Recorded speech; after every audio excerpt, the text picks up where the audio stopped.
Welcome to Brandon Avant. We are delighted to be rejoined by Spencer Case.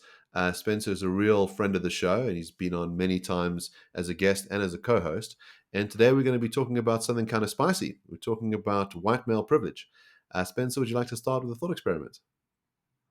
Yes, first I want to say it's a privilege to be here with you, Mark and Jason. My thought experiment is a development of a sort of pedagogical device that is meant to teach people about privilege, about a particular conception of privilege that has become popular in academia and in the business world and elsewhere. And this is called a privilege walk. So, this is how a privilege walk works. Participants are asked to stand in the middle of a room and then close their eyes, and they're asked a variety of questions about what advantages they have, right?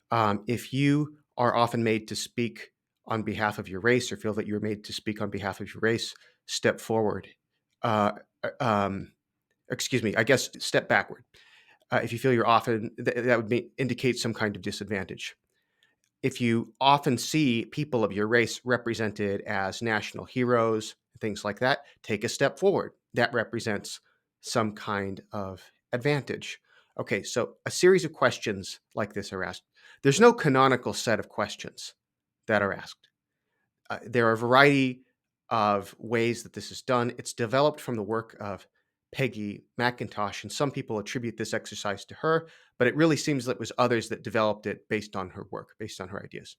So the idea is that by the end of the exercise, people are going to open their eyes and they're going to see where they are situated with the more advantaged people in the front of the room and the less advantaged people near the back of the room.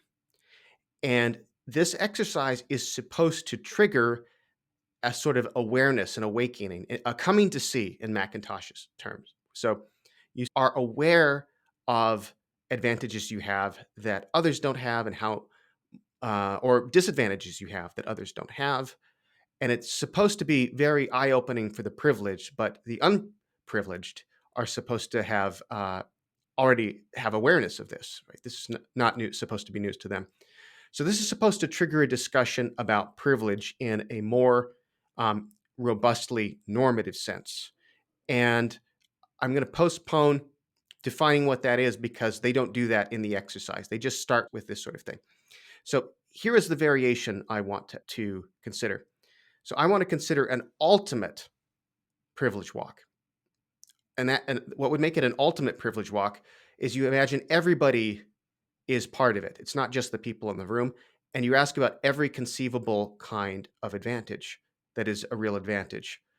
And how would discussions about privilege and comparative advantage be different in this total privilege walk variation? So, Spencer, I just want to clarify what you mean by total privilege walk situation. So, you're saying everyone in the world, everyone on Earth is standing along a line, and they're doing this all together. Is that right? That's the first variation, yes. First variation is everyone in the world now alive is now a part of this. And so you'd ask, okay, are you the monarch of a country? King Charles, King Abdullah, they step forward. So you ask every conceivable question that relates to someone's relative advantage. Okay, and then But then you could even extend it. Okay, go ahead. I was just going to say, and then your second variation. My second variation is to extend it in time. So it's not just everyone alive now, but everyone who always ever has been alive, right? So you've got slaves from ancient Rome and Roman emperors alongside CEOs, people in contemporary refugee camps, that as well. Okay. And then just imagine how they would be distributed after all of the privileges had been asked about. Let's say it's on 100 yard, like an American football field. They start off at the 50-yard line, and you're going to have people in Western countries in the frontmost 10 yards clustered there. And then you're going to have many people all the way back, all the way back on the other side of the field.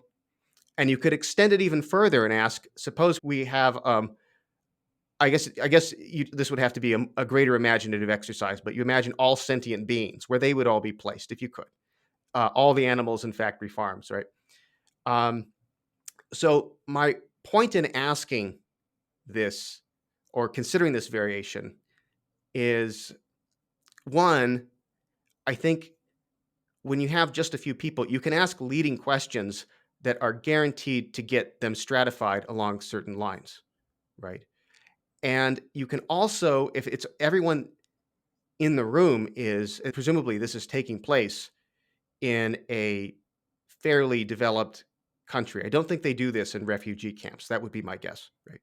Um, it allows people to overlook structures. If we're worried about structures that are advantaging some groups over others, what about structures advantaging everyone in the room over everyone else in the room, or everyone in modernity above everyone in antiquity? What about those structures? So I think if we're going to, the whole point of this is to motivate a discussion of what privileges people have. I think the more totalistic that thought experiment is, the wholer, more complete picture we get. So is the issue that it's arbitrary which questions you ask in terms of what counts as a step forward or step back? And because it's arbitrary, you can select. So there's a selection bias. And it seems like certain types of questions are asked such that you get the answer you want. So you ask questions that generally have a positive answer in the case of white males, but a negative answer in the case of everyone else. And so that is then just stipulatively defined as privilege by the questioner. But if you were to ask different questions, you might have black people stepping forward.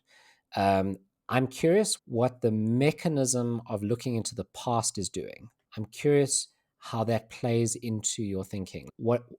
Why do you think that's significant? I think it's significant for this reason. If you are only considering the people who are alive today, and you're looking at disparities that exist between people today, that might overshadow or obscure the fact that people who are alive today generally have it a lot better than people who were alive hundreds of years ago. And that's highly significant, right? It's highly significant because if you just look at these inequities today, tear down the system, where else have people been? What else has the system been like? So I think by just not having that comparison available, by restricting the participants in this way, gives us a very constrained idea about how drastically society should be reformed. Yeah, I think there's an enormous amount of power in the iterations of the experiment because I think you show that you could cherry pick the way that you run it to get a certain kind of result that might lead people to think that certain groups are heavily advantaged over other groups.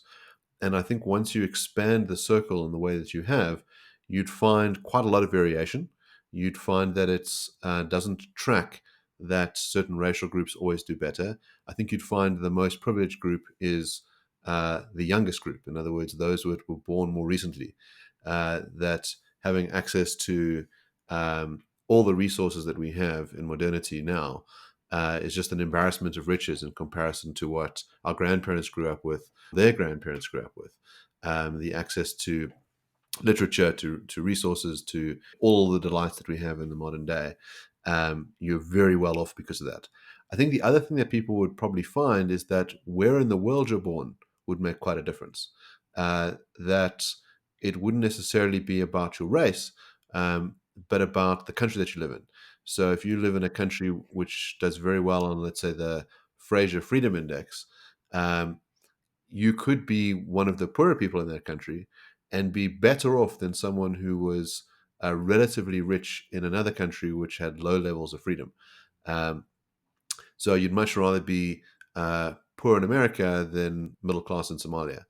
Um, and that's going to have to do with the political institutions that are at play. I think the advantage of your experiment is to partially think about what are the things that matter to us? What is that objective list of things that we can talk about as being privileges in the neutral sense? In other words, everybody would think this was desirable. And then you could think about disadvantages. Everybody would agree this was a bad thing. And then when you had the full data set, you'd probably find that the stuff that's doing the work tracks with all these other things, as you say, like where you're born, what the institutional structures look like where you are, what country you're in. I'm not saying that race and sex would have no role. It's pretty clear to me that if you're born as a black South African during apartheid, things are much worse for you than if you're born post-apartheid. Um, and so you can have a structurally racist society at various points in time, and it can shift. I think as well the danger about lumping groups together is that we want to say that white people have always had this stuff, or black people have always been downtrodden in this way.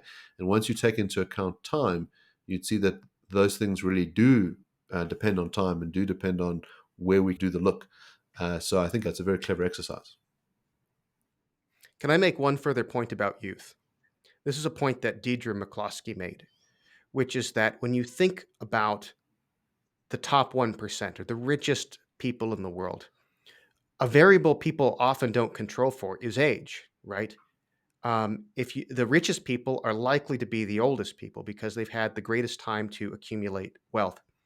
So here's a thought experiment. Would you rather be like Warren Buffett or some billionaire in his 80s? Or would you rather be incredibly poor and 18 years old?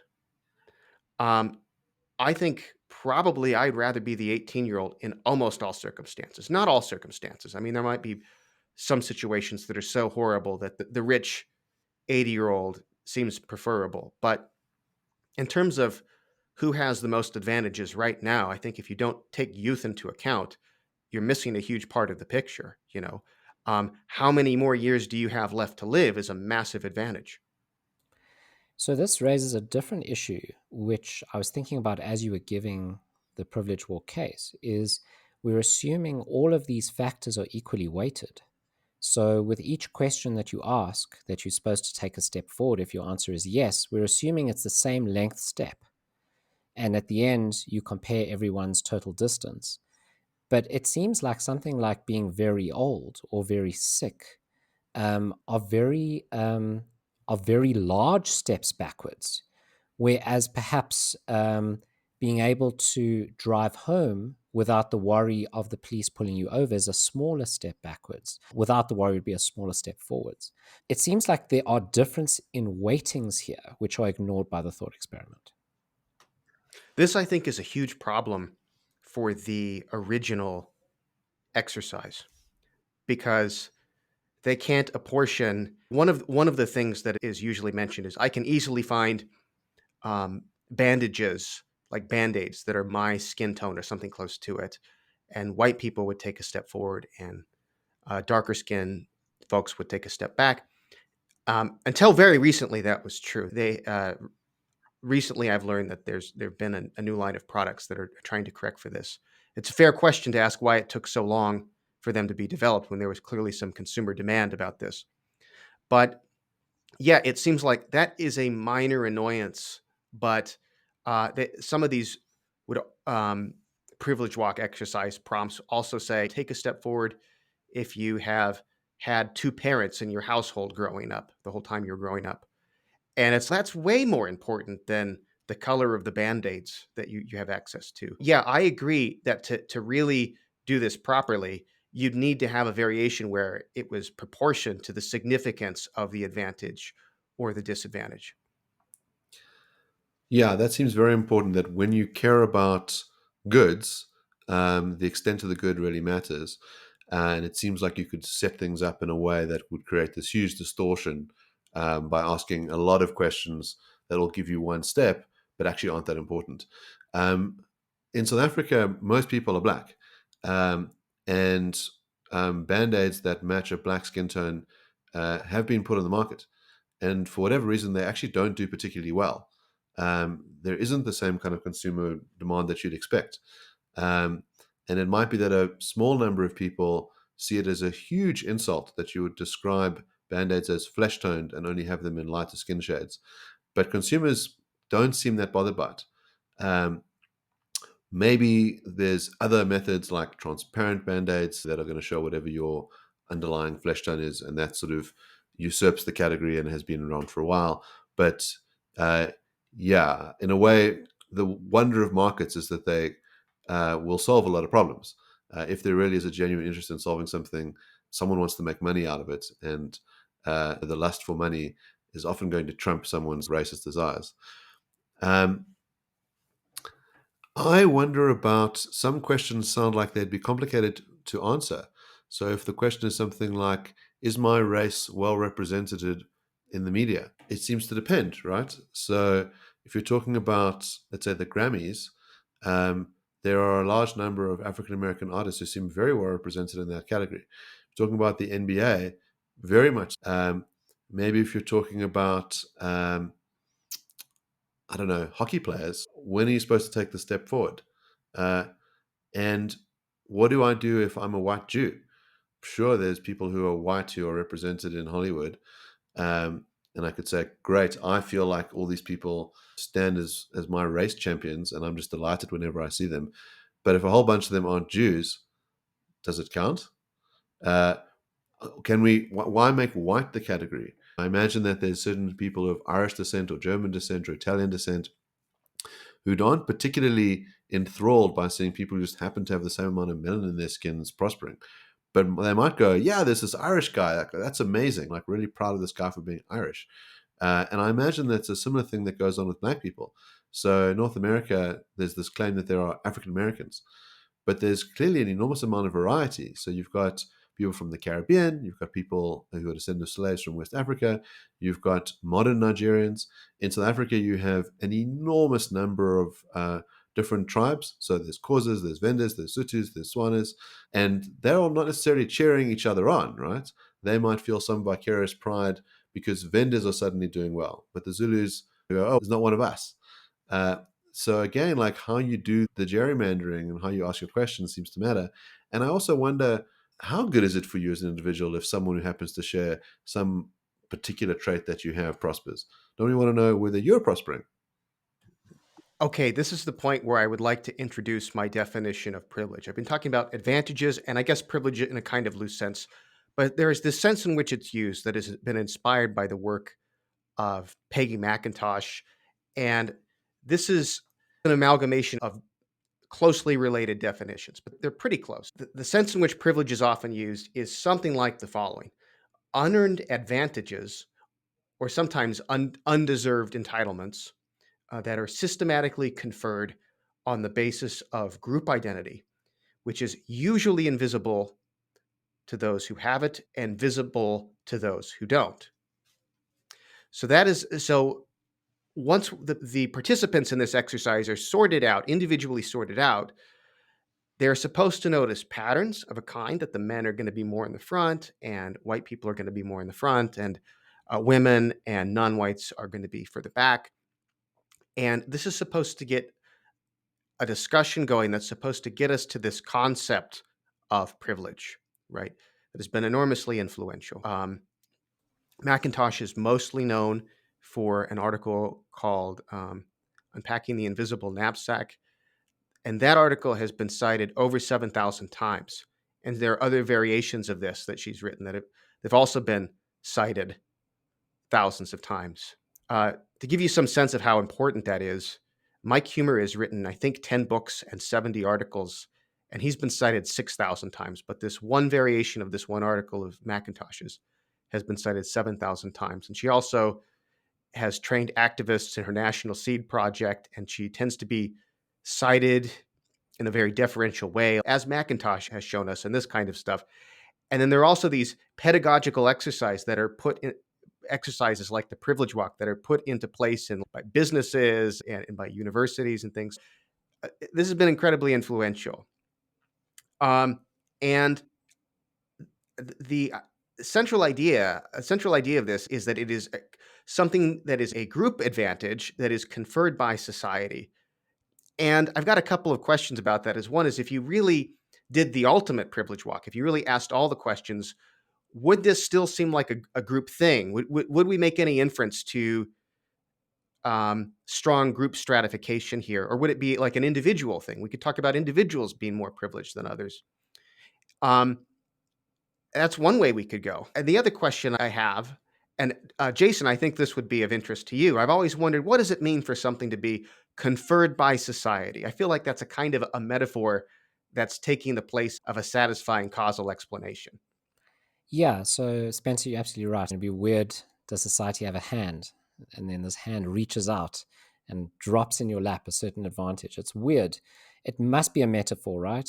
Um, so the idea, I think the metaphor I'm guessing is something like there's certain classes of people with certain characteristics who are more likely to inherit benefits from their parents than other classes of people, or there's certain classes of people who tend to be treated better by people in their society than other classes of people because of generalized attitudes in that society. So, white males may be treated better in the workplace than people in other social groups. I think that's the claim. The reason why, for listeners, why you're saying I'd be interested in this is because I don't believe in the existence of social groups. So I don't believe in the existence of a society. I also don't believe in the existence of white people or males as a social group. I do, of course, believe that there are certain people with lighter skin tones than others.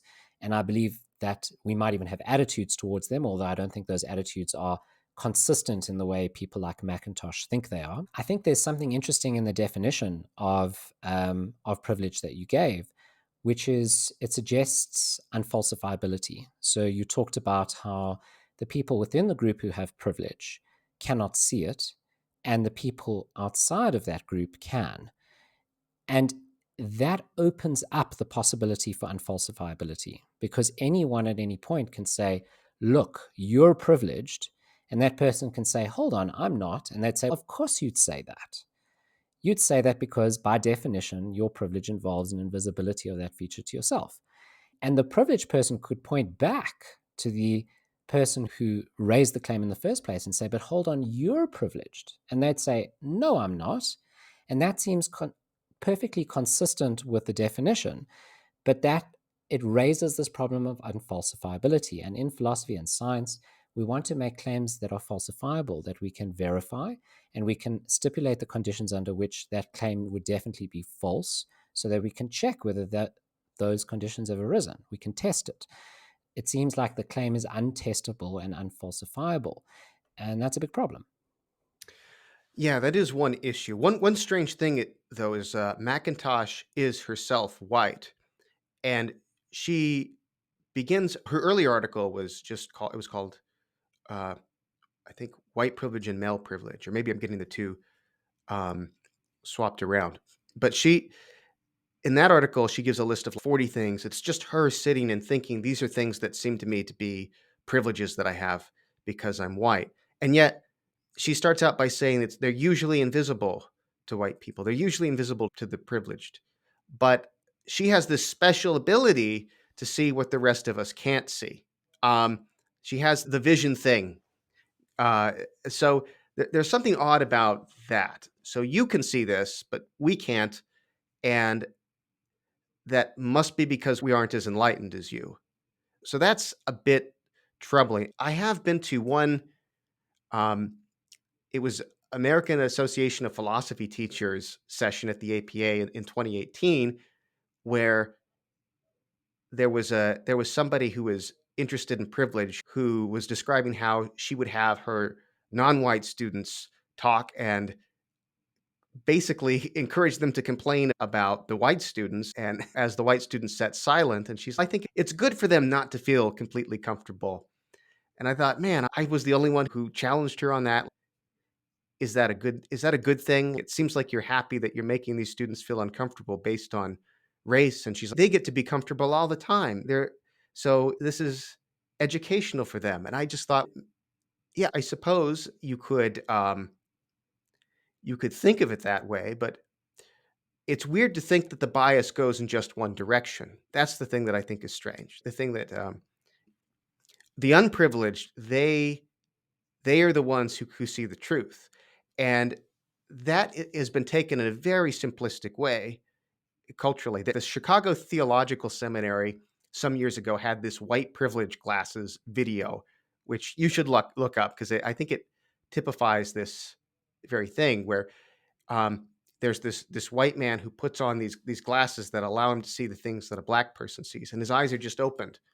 And I don't remember all the different things that he sees, But I do remember at one point he was looking at a street crossing between Jefferson and Washington, names of two American presidents, unfortunately slave owners, and he put them on, and the street sign just said slave owner now. And I thought, is that really how Black people see it? Is there a Black lens that you can just put on and just see societal truth? Or is it that we've got different groups, so they have different biases, and we should hear everybody out, and maybe I should pass the mic, but then it should be passed back to me? But it's this very one-sided thing. Perhaps it could be falsified if the minority said, "We just don't see it. We just don't see what you're talking about."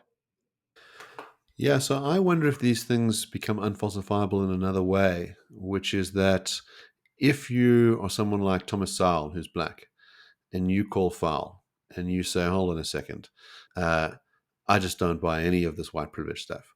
They go, oh, you're not really black, Thomas, because a real black person, a true Scotsman, would understand the system that we put in place, and you're not one of us. So there's a sort of the Robin DiAngelo sort of thing where people say, well, it's a white person, you're necessarily racist. And you go, but I'm not a racist. Well, that's what a white person would say. Of course, they wouldn't acknowledge that you're racism. So you first got to confess your sins before Robin, and then once you've done that, then we can have the path to salvation. I also wonder about thinking about the way you've set up the experiment is that we check your privilege at a particular point in time and place in time. Um, One way to find out how useful your white privilege is to go and travel.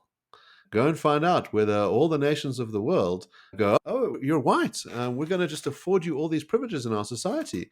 Even though you don't speak our language, even though you don't know our customs, you might be treated quite poorly because of the fact that you're an outsider when you go off to Uganda or North Korea. And you might find the reverse, that if you're a North Korean who comes to America and in North Korea you're incredibly disadvantaged, you might be seen as an exotic wonder if you were to come to New York. And people would say, wow, I want to hear about your experiences. You're a special person. So your circumstances could change when we put you in a different location. That seems very different from the claim that your privilege follows you around everywhere and you're stuck with it. One of the most neglected books that strikes me as a very powerful, important book is David Benatar's Second Sex. Benatar. Yes. I didn't even need to say it. You know what I was talking about. And there's a really interesting claim, because what Benatar does is he says there really could be systemic disadvantage on the grounds of sex. And he says, without a doubt, women have been subject to it for a long time, and it's really bad. But also it turns out that men get it too. And let me give you a couple of examples. So there's an expectation in some countries that if you're a man, you will be conscripted into battle, whereas if you're a woman, you won't be. And you might very well die in that battle. Millions of men died in World War One and World War Two. Women were not conscripted into battle. The number of people in prison who are male, in comparison to female, about 9 out of 10 are male. Your chances of getting a more severe sentence for the same crime, much higher if you're male. That your chances of getting the same access to privacy, much, much lower. So there's an expectation, men don't mind showering together, whereas women should get individual showers. There's a whole range of ways in which men are treated worse. And there's also a sense in which to correct for the wrongs of the past. For example, it was the case that many Ivy League universities prohibited women from attending. That when Ruth Bader Ginsburg was interviewing for a spot in law school, they said, but you're going to deprive a man of this. How can we give it to you? Because everybody knows that women aren't serious and you're just going to go and have kids and not practice law. Obviously, Bader Ginsburg had an enormous impact on the American Supreme Court and on law in America. But now what you find is that men are underrepresented at universities. That if you go and look at the top rankings and they'll show you the ratio of men to women, women tend to outstrip men.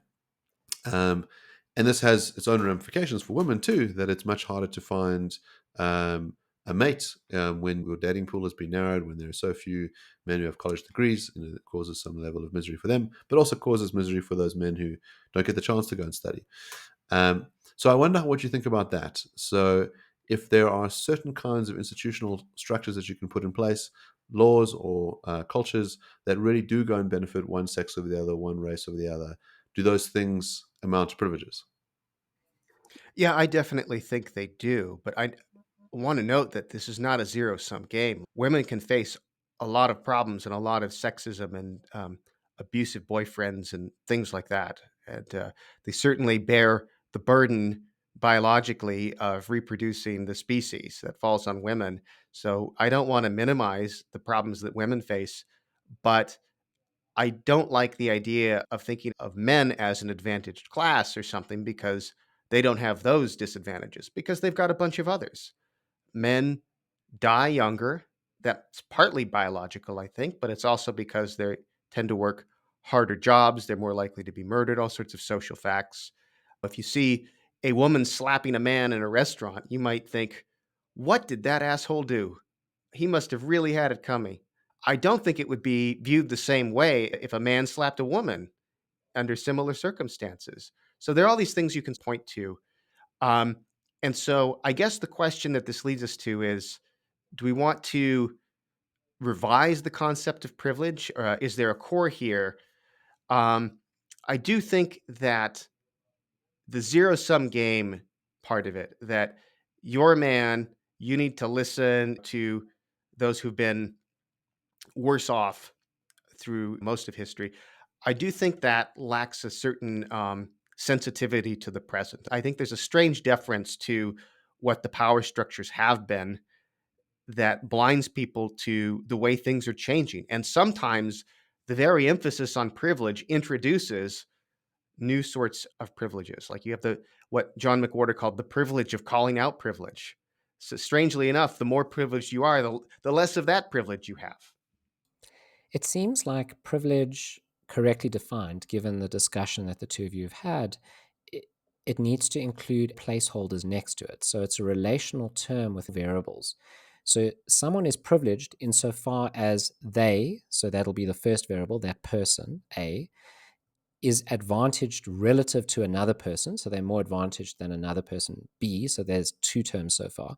In a certain context, C, as Mark was saying, in certain contexts, your whiteness might help you. In certain contexts, it might really not.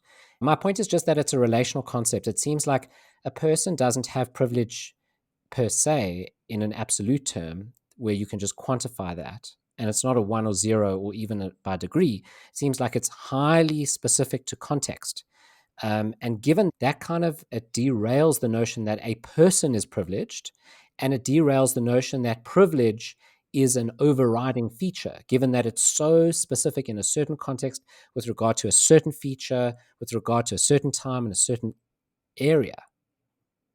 So I guess what I want to know is, does privilege in this revised sense, do you see it as a causal force that can usefully explain something about society, or does it just describe the way other forces have organized things? That's a really good question. But I think the answer I'm going to give is a little dissatisfying, but I think it still pushes the point, which is that even if it has causal force, it's going to have very little because it describes such a niche element of your existence, such a tiny property of your being. When people say that he's a white male, what they're trying to say is that comes with that pronunciation, with that description of the person, comes all this privilege. It's like a train that just bashes through, has this massive causal force. It changes his whole life. It puts him at a huge advantage. What I'm suggesting is it has slight causal efficacy, if it has any at all. It has slight causal efficacy in highly specific circumstances. It doesn't come with a huge barrage of it's not highly laden. It has tiny causal efficacy. And the claim made on the other side of this argument is the opposite, that it comes with enormous valence and enormous causal efficacy. So it almost sounds like kind of social particularism, right? Like whether uh, being white is an advantage, it would count depending on how these other variables are filled out. But you just couldn't say anything about it on its own. I guess an alternative way would be something intermediate, which would be like Ross's prima facie duties, right? So, like fidelity, keeping a promise, or that an action would be beneficent. Like each of these things uh, counts in favor of it, or counts in favor of it in every circumstance, but it is frequently outweighed by something else. So you can think of privilege like that, like being white is, there are a number of different metaphors used. It's a tailwind that you have, it's a head start in a race, it's a secret bank account, it's a backpack full of stuff. It's just that other things constantly swamp that. That would be one way of thinking of it. Another way of thinking of it would be it's just radically particularistic. It just depends on the individual and the circumstances, and you can't really infer much of anything about the fact that a person is white or that a person is male. I think that might be even stronger than where I would go.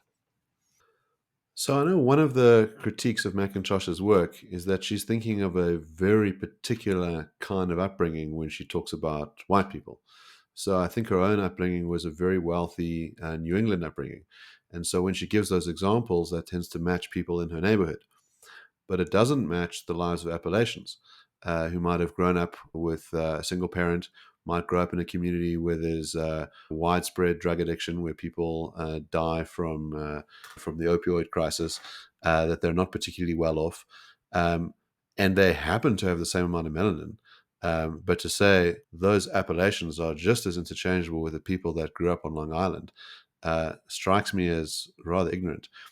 I met an Irish guy recently who was out in South Africa, and he said to me, "You white South Africans don't know how to use an ironing board because you all had black maids." And I said, "You do know that 300,000 white people live in shantytowns, um, where they might not know how to use an ironing board because they can't afford one." And he was shocked by this. And then I said to him, "You're Irish, right? Where in Ireland did you grow up?" He says, "Northern Ireland." I said, "Were you Catholic or Protestant?" He says, "Oh, I'm a Protestant." So you know that being a Protestant living in Northern Ireland, you have an enormous benefit over your Catholic brothers. Um, and so that little subtle detail matters for nothing in America or South Africa, whether you're Catholic or Protestant. But in that little patch of Ireland, it matters everything. Um, and so there's this just enormous danger when we wipe people with the same brush. I wonder about something else, though. It seems that the purpose of this exercise, when you run it, is to inculcate some kind of awakening, as you say, in people where they go, "Oh my goodness, I'm so privileged. I've gotten all this stuff. And these other people of these other races or sexes, they're not." And you're supposed to then what? Relinquish your privileges or be really nice to them. Doesn't it create some other kind of problem? Which is that if you're a certain kind of person, you say, "I guess I am privileged. I guess I am better than these mongrels. This is fantastic. I feel wonderful about myself, unlike all these other people who are untermenschen." Uh, or you create this reverse hierarchy uh, where those that are on the other side of the track who've walked backwards, we go, "They're the incredible people. If we just take the Ku Klux Klan pyramid and we do that to it, we now know who the best people are in society. It's the people who took a certain number of steps backward versus the other people." And again, it seems like we're making the same mistake that the Klansmen are making, which is judging people on these very superficial criteria and saying these people are saints and these people are sinners. As for the first point, I don't think that is likely to be a big concern.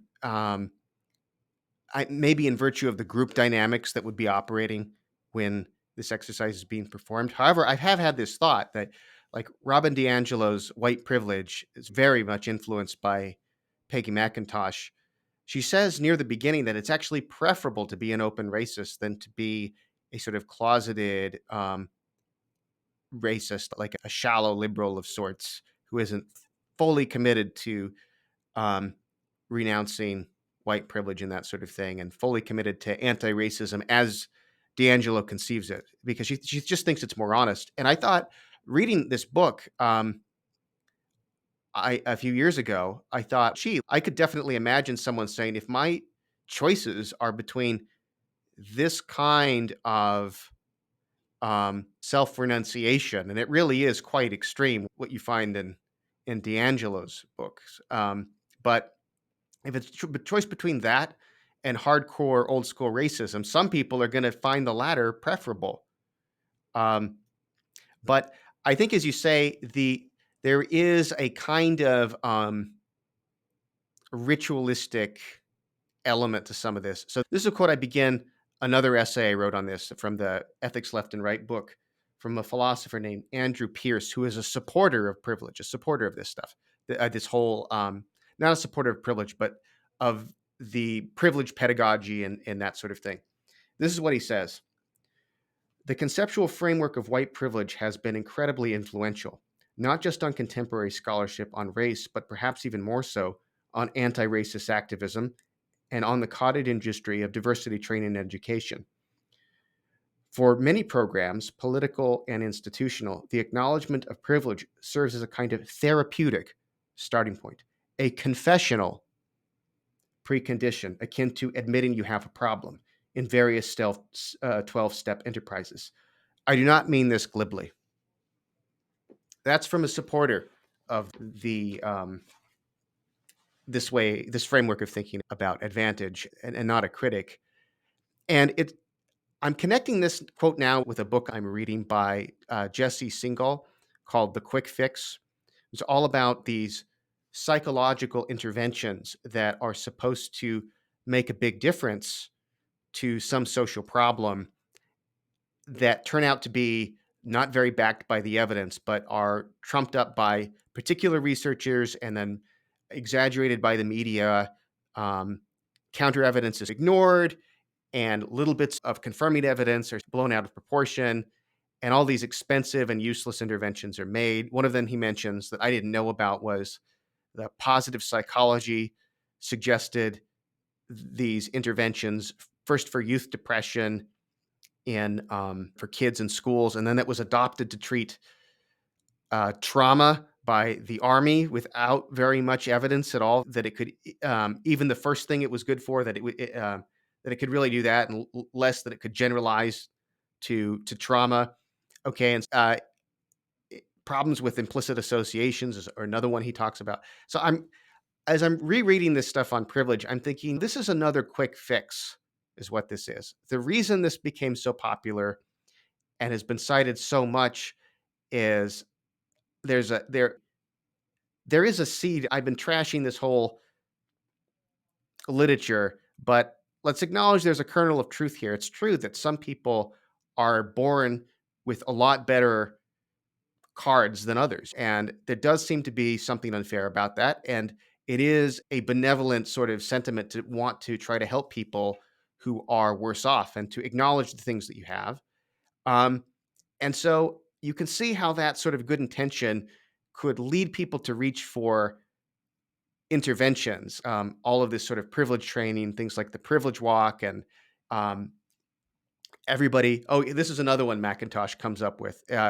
She just have everybody in the class just freely speak for 1 minute. And then she calls that uh, the the autocratic administration of time in the service of the democratic distribution of time. Okay, whatever. So all these things like this are, I think, supposed to be appealing quick fixes that companies and institutions can glom onto to say, yes, we're doing something. We're doing something.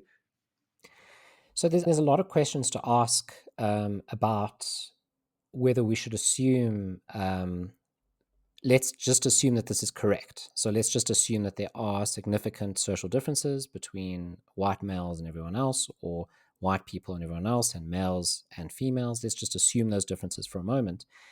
There's interesting questions to ask around the implications of that. So, what are the implications about the moral status of white people or males or white males? A lot of people believe that if you are privileged, you're born in an original sin in a way. So Macintosh has conferred upon you not an advantage, but now it's a moral disadvantage. Um, and then there's further questions to ask, which is, suppose it is the case that you have these advantages. Putting aside the moral question, why is it the case that it's wrong to have an advantage, assuming there is one? And that's up for debate.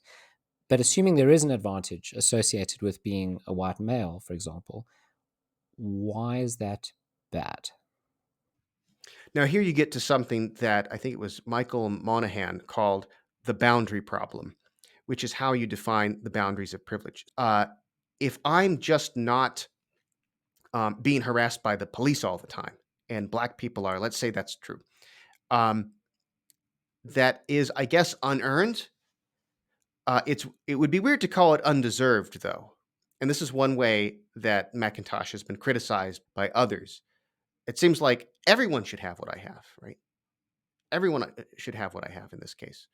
So if the sense of privilege that we intend is that it's something that I ought not have, then lots of these advantages are going to turn out not to be privileges because everybody should be in a safe neighborhood and everybody should be free from being harassed by the police. And yeah, so this is something that critics of Macintosh have raised. It seems almost like white men are not responsible for having done something wrong, but society is then responsible for not conferring that advantage that everyone else deserves. And yet, the if that's the case, then how does that mesh with this very individualistic confessional that Andrew Pierce describes, or this very individualistic opening your eyes and looking around um, at where you are in relation to the others in the privilege walk? If it's society that did this, um, yeah, you could ask, what's the point of that? I guess the answer is supposed to be something like, um, by being aware of your privilege, you can help to undermine the structures that caused it. But I'm not at all sure that that's true. I think just because even if you do genuinely notice you're better off than someone, that doesn't. It might, but it's a leap in logic to think that it would necessarily. So it's interesting to note that the American Supreme Court has placed this ban on race based admissions for publicly funded universities like Harvard and UNC. But that what it's done is allow students in their student essays to describe their personal circumstances. And those personal circumstances could include that they were subject to racial abuse and that there was something that they overcame or was a challenge in their life and makes them an interesting character that you want to admit to university. But the idea is that we're not going to pretend that all people who happen to be of a particular race are privileged or not privileged. What we're going to do is some kind of fine grained assessment based on the particular individuals who write to us, and we'll find out if we care about something like diversity, people who've gone through the hardship of racial discrimination or the hardship of, let's say, losing a mother at a young age or the hardship of having fought in a war and being a veteran. Those are things we'll take into account when we admit people. So do you think the Supreme Court is moving in the right direction and pushing back against the privilege narrative? I think it's a move in the right direction. I do worry about the abuse of this one passage, whether anyone can claim that it can just say as a whatever as a way of signaling, okay, give me some kind of preference. Um, I hope that doesn't happen to too great of an extent. We'll see. But I do have the worry too of like when you are at the front of the line in the privilege walk, it's like you're exposed in a certain way. And I have read defenses of this notion of privilege that say, oh no, we're not shaming whites. We're not saying that they don't um, have the things, they don't merit their place or whatever. But I think, no, if you really look at this, you have to be saying that. You have to be saying, I have something that I don't deserve. What is it? How much of my money in my bank account was I shouldn't have or something like that. Whereas if you are further back, it's you can think of, aha, I have overcome more. My achievements mean more. And I think there's an encouragement of there going on there for people to think of themselves as being more on the unprivileged side because that it's more complimentary. It says more about your character. It says you're underrated rather than overrated. And this is another thing that I worry about, its psychological consequences. Instead of feeling good about, hey, I've got, look at this great life my parents have made for me. My dad worked really hard to make sure I could get into that private school. I should be grateful for that. It's this something you have to own and acknowledge that's like a confessional. And then the flip side of that is it's something you get to claim as having a certain standing to call out others for things they didn't earn. And do we really want people to identify with the worst things that have happened to them? So I'm trying to think how your opponent would respond. The opponent of all of us apparently would respond. So it would be something like this. you're glossing over massive inequalities. There are just these huge inequalities in society. And yes, it's true that not every white male has these advantages, and not everyone who's not a white male lacks these advantages. But if you look at the probabilities, if you look at the likelihood of you having these advantages as a white male versus as a black female, for example, you have a much higher chance of experiencing these objectively better circumstances. And all of this discussion is trying to minimize that fact. How would you respond?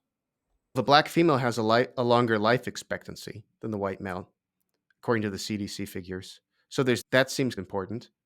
Um, and then also, I just want to know what else is being controlled for. What if how much of this supposed white privilege is um, two-parent household privilege, right? Because what we're given is just a set of facts about where these different groups stand um, with respect to something, and then said, see, society conferred this on this group and this on the other group, abstracting away all sorts of individual decisions, out of wedlock birth rates, decisions about crime. Okay. And then you could say something prompted those decisions, social forces prompted those decisions. And to that, I want to say, not all of those social forces are attributable to racism, right? Unless you want to say absolutely every problem that affects women is sexism, and absolutely every problem that affects Black people is some manifestation of racism. It just seems absurd to think that there's just one problem for any of these groups. But when you think of the total situation of a group being conferred upon them by society, it has this weird effect that it's as though there was society reached into the bag of goods and just handed them out to everyone on an arbitrary basis. And you're not looking at individual decisions. You're not looking at particular cultures. You're not looking at um, everything smaller than the societal level that might explain those things.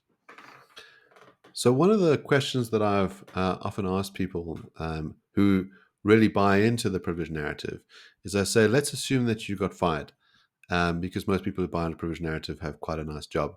And I say you had to go and reapply for a job, maybe in academia or in my profession in law.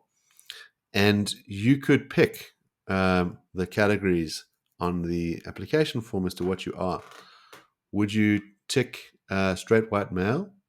Or do you think you'd get some advantage from being a gay, black, trans, Latino woman?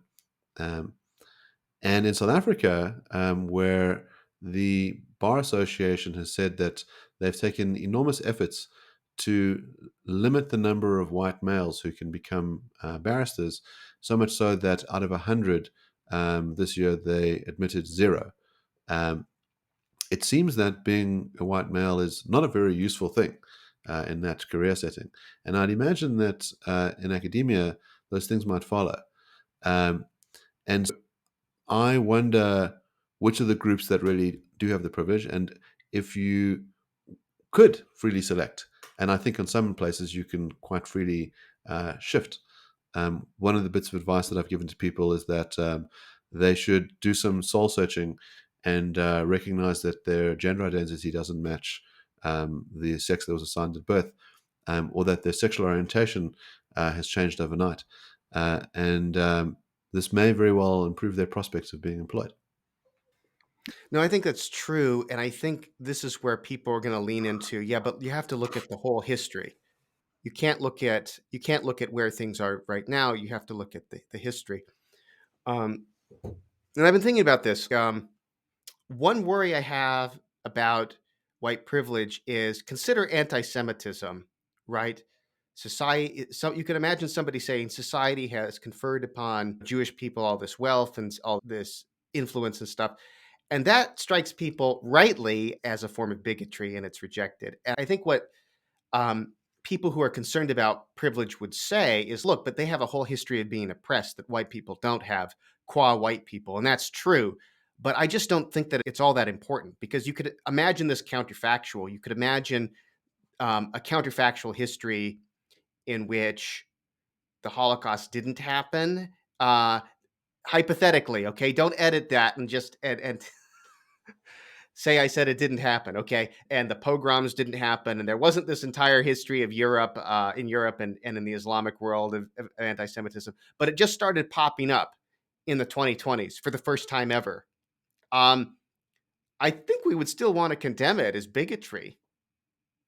Um, I don't think that the past of racism really says a lot about who is present or who is privileged in the present.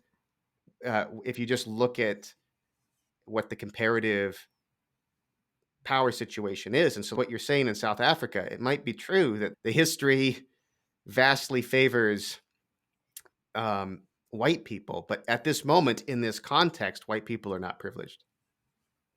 Yeah, a good question to ask is, imagine this podcast was differently titled and it went on about, let's say, the problems with black men. Um, how would that be received? These are the problems with black men. Um, I imagine this podcast would be thoroughly shut down. Maybe YouTube is even going to just take that snippet of what I just said out of context and say that this is a racist podcast. But you could absolutely do a podcast on the problems with white men. And what does that say about privilege in society today? What does that say about which groups are protected? Yeah, this has bothered me a great deal about. I just think white Americans, black Americans, we should think of we should think of each other as being fellow citizens, but and along with that, we should be playing the same dialectical rules. I would be okay with a set of dialectical rules according to which it's okay to criticize. You can say things that are wrong about us because a lot of things are, but we also can point out some things that seem problematic, and it could be I don't know. It wouldn't be considered fighting words, or it wouldn't get anybody's career ruined or something like that. Or we could have a situation in which it's just we everybody understands you just don't criticize other racial groups. And it would go both ways. But this idea that we're going to divide the world between the privileged and the unprivileged can criticize the privileged and can call them out for incredibly petty things such as digital blackface, which is just using a white person using a meme with the face of a black person. Um, but you can also have MTV do their uh, non-whites giving New Year's resolutions for white people that are all very insulting, which they did a few years ago. I don't know if this is a regular thing or they just did it once, but I just thought, huh. Um, I'm sure there are a lot of people who are noticing that, oh, yeah, I'm white. I'm not allowed to talk that way about other groups. And I do not like that my group can be talked about in this way. And yeah, I don't think it's a good thing. I don't think that it's going to be conducive to societal harmony uh, to have this sort of one sided criticism. It strikes me that there's some other pernicious thing going on in those cases, which is the idea that whites can take it on the chin because they're adults, that they're not going to take it seriously when you crack jokes about them and when you say derogatory stuff about them. But black people, they're kids. They're not real moral agents that you better be very careful what you say about them because they might just start sobbing on the floor because they're not real agents. They're not fully human being. And I think that's really dangerous. When you say, oh, there's certain things that you shouldn't say around women because they're very fragile, that strikes me as very sexist. But it's okay to say that to a man because he can take it, because he's strong, because he's a grown up. Once you start to have these kinds of rules, you're really just enforcing sexist and racist attitudes in the direction that you don't want to do. And so it seems like it's a self undermining project. I agree with that. I agree that's a real worry, the infantilization. However, I do think it is fair to say that it's probably more unfair to whites that they're not allowed to do this. But it's just not a criticism that seems even socially acceptable to raise. If you say, "Hey, white people have feelings too," you might get accused of like white supremacism or something. Eh, Subjectivity from everybody matters, but it's John McWhorter, for example, had this book, Woke Racism, that emphasizes the infantilization part. And I thought, yeah, that's true. But I think the people being villainized are the primary victims of this. In the same way, I think that it's true that slavery was terrible for the Southern culture, but I don't think Southern white culture was the primary victim of this. Of course, that's a much more egregious example, but it's the same thing. It's, yeah, I don't know that's the right thing to focus on. Well, Spencer, always an absolute pleasure having you on the show, and we look forward to having you again very soon.